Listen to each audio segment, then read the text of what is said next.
میری عمر صرف 1 سال کی تھی جب تقدیر نے ماں کی گود کی گرمی سے محروم کر دیا۔ تب دادی نے مجھ کو اپنی شفقت بھری آغوش میں چھپا لیا۔ ابو نے سوتیلی ماں کے روایتی سلوک کے پیش نظر دوسری شادی نہ کی اور دادی کے بعد میری بہن آسیہ نے چھوٹے بہن بھائیوں کو سنبھالا۔ پھر جب آسیہ باجی کی شادی ہو گئی تو ان کی جگہ سائمہ باجی نے لے لی۔ ابو جان اس بات کے قائل تھے کہ بیٹیاں جتنی جلدی اپنے گھروں کی ہو جائیں اچھا ہے۔ سائمہ آپی ابھی میٹرک میں تھیں، ان کے لیے اچھا رشتہ آ گیا۔ وہ آگے پڑھنا چاہتی تھیں لیکن انہوں نے بیٹی کی مرضی کی پرواہ کیے بغیر رشتہ طے کر دیا۔ جس دن نکاح تھا اس دن آپی کی نگاہوں میں نمی تھی۔ میں سمجھی وہ ہماری جدائی کے خیال سے افسردہ ہیں۔ ہم کو شروع دن سے ہی یہ تربیت دی گئی تھی کہ لڑکی کے منہ میں زبان چپ رہنے کے لیے ہوتی ہے، خاص طور پر شادی بیاہ کے معاملے میں لڑکیوں کو بولنے کا قطعی حق نہیں ہے۔ سائمہ آپی اپنا یہ حق استعمال کرنا چاہتی تھیں مگر انہوں نے باپ کے احترام میں ان کے الفاظ کی حرمت کو سلامت رکھا اور اپنے جذبات کو قربان کر دیا۔ تاہم وہ خود پر جبر کا یہ صدمہ نہ جھیل سکیں۔ آخر پڑھنے کی آرزو پوری نہ ہو سکی تو انہوں نے یہ بات دل پر لے لی۔ شادی کی تاریخ طے ہو گئی۔ آپی چپ چپ رہنے لگی۔ میں نے اس دوران ان کو کثرت سے عبادت کرتے ہوئے پایا۔ راتوں کو اٹھ اٹھ کر اللہ کے حضور گر گراتی اور وہ شب پھر روتی رہتی۔ باجی کی شادی کو 15 دن رہ گئے تھے۔ ابھی کارڈ چھپنے کو نہیں گئے تھے کہ والد صاحب کو حادثہ پیش آ گیا۔ وہ بری طرح زخمی ہو گئے تھے۔ خدا کے کرم سے زندگی بچ گئی تھی لیکن کافی دن وہ ہسپتال میں رہے۔ اس حادثے کی وجہ سے آپی کی شادی روک دی گئی اور شادی کی تاریخ آگے بڑھا دی گئی۔ ابھی ابو مکمل طور پر صحت یاب نہیں ہوئے تھے کہ آپی کو بخار ہو گیا۔ اب ان کی صحت بگڑنے لگی اور ہم ان کی صحت یاب ہونے کا انتظار کرنے لگے۔ اس دوران میرے ہونے والے دھولا بھائی کئی بار گھر آئے۔ وہ دیکھنے میں اچھے انسان لگتے تھے۔ ان کو دیکھ کر آپی کی قسمت پر رشک کیا کرتی تھی۔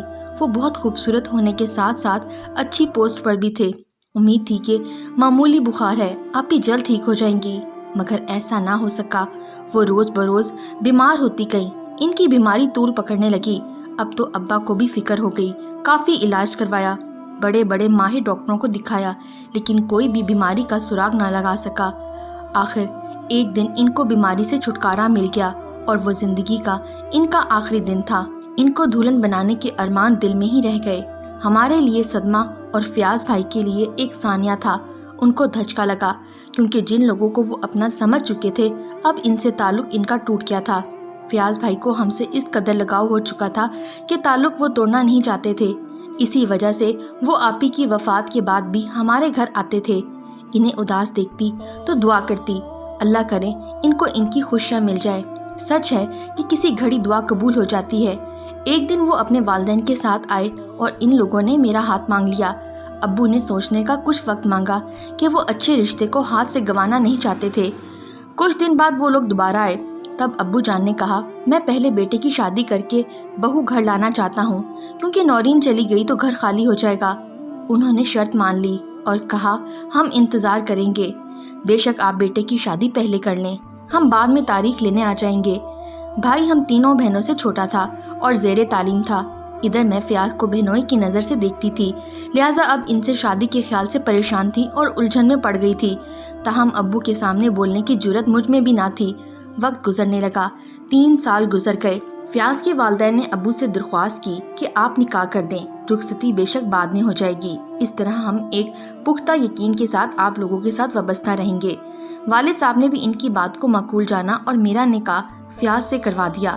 اب میں اس شخص کے ساتھ نکاح کے بندھن میں بن چکی تھی جس کو میں پہلے ہونے والے بہنوئی کی نظر سے دیکھا کرتی تھی۔ خود کو ذہنی طور پر تیار کرتی کہ فیاض ہی جیون ساتھی ہوگا۔ الجھنوں میں الجھنے سے کیا حاصل، میرا بھائی بہت لائق ثابت ہوا۔ تعلیم مکمل کرنے پر اسے بیرون ملک اسکالرشپ مل گیا۔ والد صاحب کا خیال آیا فیاض کے والدین انتہا درجے کے شریف لوگ ہیں، انہوں نے کمال کا صبر کا مظاہرہ کیا تھا۔ سوچا علی پڑھنے جا رہا ہے، نہ جانے کب واپس آئے۔ اپنی بیٹی کو عرصہ دراز تک بٹھائے رکھنا درست نہیں، اب رخصتی کر دینی چاہیے۔ ابو نے ان لوگوں کو بلا کر رخصتی کی تاریخ دے دی۔ آخرکار میں دلہن بن کر فیاض کے گھر آ گئی۔ دل دھڑک رہا تھا، نہ جانے کیسے من فیاض کو قبول کرے گا، لیکن یہ مرحلہ بھی ان کی محبت بھرے سلوک سے طے ہو گیا اور ہم میاں بیوی کے بندھن میں بننے کے بعد ایک دوسرے سے محبت کرنے لگے۔ میرے ذہن میں مرحومہ بہن کی جو شبیہ چھپ گئی تھی، اسے میں نے حقیقت کی چادر سے ڈھانپ دیا اور شوہر کے ہمراہ خوش و خرم زندگی گزارنے لگی۔ ہمارے یہ سرشارے اور وہلانہ پیار ساس سسر کو پسند نہ آیا۔ وہ ہر وقت فیاض کو کہتے، بیٹا عورت ذات بے اعتبار ہوتی ہے، اس پر زیادہ خود کو وہلانے کی ضرورت نہیں، پاؤں کی جوتی سر پر نہیں، پاؤں میں ہی صحیح رہتی ہے۔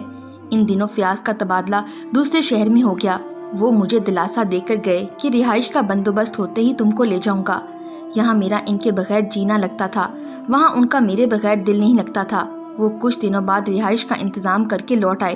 ساس سسر کے منع کرنے کے باوجود وہ مجھے اپنے ساتھ لے کر چلے گئے۔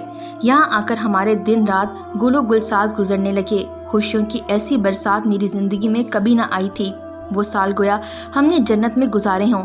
اس دوران ہم ساس سسر کے پاس بھی جاتے رہے۔ میں ہر بار ان کو کہتی کہ آپ بھی ہمارے ساتھ آ کے رہیں، مگر وہ نہیں آتے تھے۔ جب سسرال جاتی ساس کہتی، شادی کو اتنے برس ہو گئے، اولاد نہیں ہو رہی، خدا جانے ہم نے کیوں اسی گھر سے دوبارہ رشتہ لیا ہے۔ ایک مر گئی اور دوسری بانجھ ملی، خاندان کا نام لینے والا کوئی پیدا ہوگا یا نہیں۔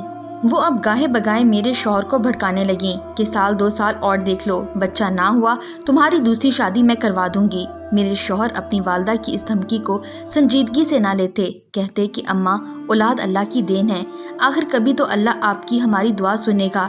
مایوسی کفر ہے اور امید پر دنیا قائم ہے۔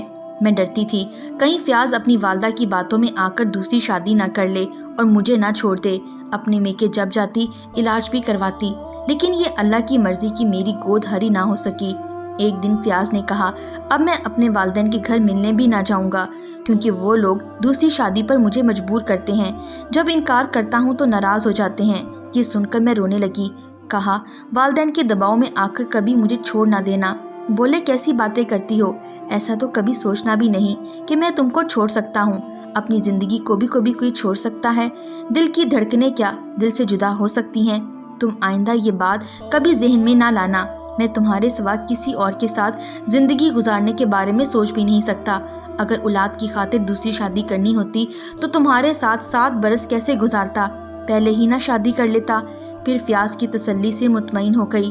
شکر کرتی تھی کہ میرا شوہر مجھ سے مخلص ہے اور اب مجھے فکر کرنے کی کوئی ضرورت نہیں۔ میری ماں تو میرے بچپن میں ہی وفات پا گئی تھی، لیکن سمجھتی تھی کہ ساس بھی ماں ہوتی ہے، ان سے ماں کا پیار ملے گا اور ان کو بیٹی جیسا پیار دوں گی۔ لیکن یہ خواب ہی رہا اور اس کی تعبیر کے لیے میں ہاتھ ملتی رہ گئی۔ جب میرے بھائی نے اعلیٰ تعلیم مکمل کر کے وہ واپس لوٹا، ابو نے خط لکھا کہ تمہارے بھائی کی شادی کی تاریخ رکھ رہا ہوں، تم آ جاؤ تو پھر شادی کی تیاریاں کریں گے۔ میں نے خط فیاض کو دیا۔ انہوں نے کہا، ہاں تم ضرور جاؤ، تمہیں جانا چاہیے، جب کہو گی میں تمہیں پہنچا آؤں گا۔ انہی دنوں بہت مدت بعد ساس سسر ہمارے گھر آئے۔ وہ پہلی دفعہ آئے تھے۔ میں بہت خوش ہو گئی، دل سے ان کی خدمت خاطر مدارت کرنے لگ گئی۔ مگر ساس میرے بھائی کی شادی سے ناخوش تھیں۔ کہنے لگیں کہ ہم تو انتظار کر رہے تھے کہ تمہارے بھائی کا رشتہ ہمارے گھر آئے گا، یہاں تو معاملہ ہی الٹ گیا۔ میرے شوہر کو بھی سسر صاحب نے خوب سنائی، کیا تمہیں بہن کی فکر نہیں؟ اب تم بیوی کے لیے بیٹھے ہو، اسے میکے پہنچا دوں۔ جس گھر میں ہماری بیٹی نہیں جا سکتی، اس گھر کی بیٹی بھی ہمارے گھر میں نہیں رہ سکتی۔ میں نے فیاض سے کہا، آپ کے اور میرے درمیان تو تکلف والی کوئی بات نہ تھی، آپ ہی بتا دیتے تو میں ابو سے بات کر لیتی، مگر اب کچھ نہیں ہو سکتا۔ وہ بولے، چھوڑو اب اس قصے کو، میں کیوں تم سے درخواست کرتا؟ تم کو بھی تو میری چھوٹی بہن نظر آ رہی تھی، تم نے خود کیوں نہ کی اس کی فکر؟ ان لوگوں کی باتیں سن کر میں پریشان ہو گئی۔ بھائی کی شادی کی خوشی گویا خاک میں مل گئی۔ مجھے افسردہ دیکھ کر فیاض بولے، تیاری کرو تاکہ تم کو تمہارے والد کے گھر چھوڑ آؤں۔ ان کا فون دفتر میں آیا، وہ شدت سے تمہارا انتظار کر رہے ہیں۔ میں نے کہا، آپ کے امی ابو آئے ہوئے ہیں اور وہ مدت بعد پہلی بار آئے ہیں، ان کو چھوڑ کے میں نہ جاؤں گی، ان کی خاطر تواضع کون کرے گا؟ جب سسر صاحب نے سنا تو بولے، نہیں تم جاؤ، کوئی بات نہیں، یہ خوشی کا موقع ہے، ہم کوئی غیر نہیں، مہمان نہیں، اپنے گھر میں آئے ہیں۔ بیٹے سے کہا، جا کر بہو کو اس کے والد کے گھر چھوڑاؤ۔ انہوں نے کچھ اس انداز میں بات کی کہ مجھے لگا کہ وہ دل سے کہہ رہے ہیں اور محبت سے کہہ رہے ہیں۔ پھر بھی فیاض سے کہا، مجھے اچھا نہیں لگتا کہ ان کو چھوڑ کر میں چلی جاؤں۔ وہ بولے، ارے بھائی، وہ دل سے اجازت دے رہے ہیں، ان کو احساس ہے تمہارا۔ اور یوں میں میکے آ گئی۔ جب شادی کے کارڈ چھپ گئے اور ابو نے کہا، بیٹی اب تم خود جا کر ساس سسر کو دو تاکہ ان کو عزت محسوس ہو۔